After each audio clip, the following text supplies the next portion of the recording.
some work with the platform, but boy, we don't do very much of it.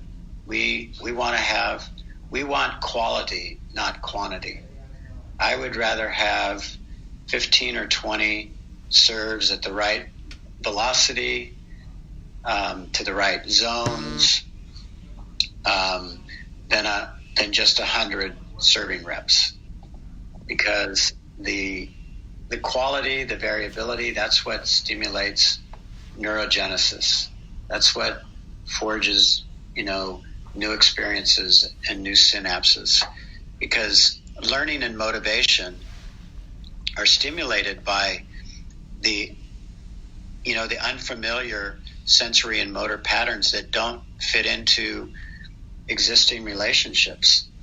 And I think it's important too that, when we think about training, what is the goal of training? Yeah, we want it to transfer, but what else do we want it to do? We want to get better, right? We want to improve. Okay, and so in order to get better, you have to change. And change, I'm a biologist, that to me is adaptation. So, in order to adapt, the organism has to be uncomfortable. When you're in if you're in a comfortable situation, there's no reason for the body to adapt. You don't become a 400-meter runner by walking the mile.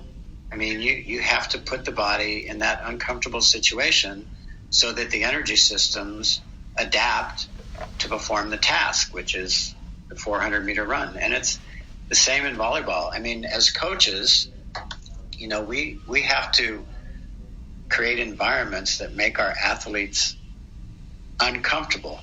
And I don't mean that, behaviorally or anything. I mean, uncomfortable from a training perspective. We have to force the system to adapt. And it's where this saying came from, habits are the enemy of change, because most of us have habits that in order to get better, we have to change.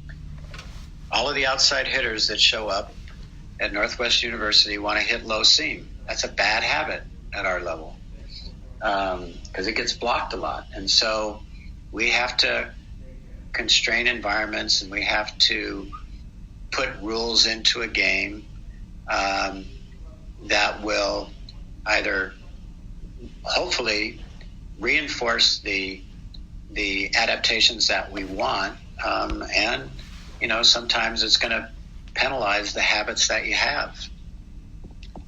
I actually just clicked over to Amazon while you were talking, and I bought 35 neon orange volleyballs for our upcoming match against UCLA. So, let you know how it goes.